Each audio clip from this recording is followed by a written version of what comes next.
Coba deh bayangin, pagi-pagi Anda bangun, jaminan kesehatan gratis yang selama ini jadi andalan, tiba-tiba nggak aktif. Bukan karena salah Anda loh, tapi karena ada perubahan kebijakan yang super mendadak. Nah, ini adalah kenyataan pahit yang hampir aja dirasain sama 11 juta orang di Indonesia. Yuk, kita bedah bareng-bareng. Apa sih yang sebenarnya terjadi? Jadi, ini nih pertanyaan besarnya. Gimana ceritanya kok bisa dalam hitungan minggu aja, jutaan orang yang paling rentan di negara kita ini tiba-tiba ada di ujung tanduk, hampir kehilangan akses ke layanan kesehatan gratis. Ini tuh cerita soal data, birokrasi, dan ya dampaknya ke kehidupan nyata banyak orang. Oke, kita mundur sedikit ya, buat cari tahu akarnya dari mana. Ternyata semua kekacauan ini sumbernya cuma satu, sebuah peraturan pemerintah yang baru. Ironis banget ya, dokumen yang niatnya buat memperbaiki sistem, malah jadi pemicu krisis nasional. Sebelum kita lanjut, biar kita semua sepaham, ada istilah kunci nih yang perlu kita ngertiin. PBIJK. Gampangnya gini, PBIJK itu program asuransi kesehatan dari pemerintah. Iurannya itu negara yang bayarin, biar warga yang paling butuh bisa berobat tanpa biaya. Ini tuh jaring pengaman yang krusial banget. Nah, ceritanya dimulai dari sini. Tanggal 19 Januari 2026, Kementerian Sosial ngeluarin peraturan menteri yang baru. Sebenarnya niatnya bagus, mau update data biar bantuan lebih tepat sasaran. Tapi tanpa disadari, keputusan ini justru memicu efek domino yang, dampaknya gede banget. Dan jantung dari pembaruan data ini namanya DTSN. Anggap aja DTSN ini kayak buku induk data kemiskinan di Indonesia. Pemerintah pakai data ini buat nentuin siapa aja yang layak dapat bantuan. Tujuannya sih mulia ya, biar bantuan gak salah sasaran. Cuma ya gitu, ngelola data segede dan sedinamis ini di negara kita yang kepulauan, itu tantangannya luar biasa. Nah, dari sini ceritanya jadi serius banget. Niat baik buat memperbarui data pakai DTSN ini, ternyata dampaknya langsung kena ke jutaan orang. Bukan lagi ribuan atau ratusan ribu loh, ini kita ngomongin jutaan. 11 juta. Coba kita renungin dulu angkanya. 11 juta. Itu lebih banyak dari populasi Singapura sama Selandia Baru digabungin loh. 11 juta jiwa, individu, keluarga, orang tua, yang hidupnya bergantung sama bantuan ini. Nah, yang penting dicatat nih, ini bukan soal potong anggaran ya. Jumlah total penerima bantuannya tetap sama. Jadi yang terjadi itu, pemerintah menonaktifkan 11 juta nama lama, terus diganti sama 11 juta nama baru yang dianggap lebih layak menurut data terkini. Ini tuh kayak perombakan data super besar-besaran, yang nunjukin dilema klasik gimana caranya menyeimbangkan akurasi data sama stabilitas sosial bagi mereka yang paling rentan.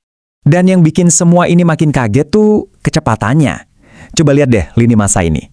Dari peraturan keluar sampai penonaktifan dimulai, itu cuma butuh waktu kurang dari 2 minggu. Terus, seminggu kemudian, DPR langsung turun tangan.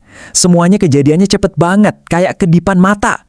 Oke, sekarang kita masuk ke momen di mana kebijakan ini bukan lagi cuma tulisan di atas kertas, tapi udah jadi kenyataan di lapangan. Tanggal 1 Februari, aturan ini mulai jalan, dan buat banyak orang, dampaknya pahit banget. Pas banget hari Minggu 1 Februari, sistem mulai mematikan status PBIJK jutaan orang. Tiba-tiba aja, warga yang lagi rutin cuci darah, kemoterapi, atau butuh perawatan kritis lainnya, pas ngecek, jaminan mereka udah nggak berlaku. Tepat di saat mereka paling butuh. Pemerintah sadar ini bisa jadi kacau balau, jadi mereka cepat-cepat ngeluarin pernyataan. Mereka negasin kalau rumah sakit nggak boleh nolak pasien, apapun status BPJS-nya. Ini semacam usaha buat ngeredam kepanikan sih. Tapi ya, buat banyak orang, kebingungan dan rasa takutnya udah terlanjur nyebar kemana-mana. Nggak lama, laporan soal warga yang ditolak rumah sakit mulai rame di media. Krisisnya makin memuncak. Dan akhirnya, Dewan Perwakilan Rakyat atau DPR mutusin buat ambil tindakan tegas. Mereka manggil semua pihak yang terkait buat rapat darurat. Dan ini bukan rapat kaleng-kaleng ya. Coba lihat siapa aja yang datang. Ada Menteri Sosial, Menteri Kesehatan, Dirut BPJS Kesehatan, sampai Menteri Keuangan dan pimpinan DPR. Semua petinggi kumpul di satu ruangan. Ini nunjukin betapa gentingnya situasinya. Bisa dibilang, seluruh negeri nahan napas, nunggu apa solusinya. Setelah rapat yang pasti tegang banget itu, akhirnya ada keputusan. Sebuah solusi sementara buat kasih ruang nafas dan mencegah krisis ini jadi lebih besar lagi. Dan inilah hasilnya, DPR dan pemerintah sepakat penonaktifan PBIJK ini ditunda selama 3 bulan. Anggap aja ini kayak tombol kali paus darurat. Tujuannya buat ngasih waktu semua pihak buat evaluasi lagi prosesnya dan mastiin transisinya nanti bisa lebih mulus. Dan yang paling penting nih, selama 3 bulan penundaan ini, pemerintah jamin semua layanan kesehatan buat 11 juta orang yang terdampak itu tetap dibayar.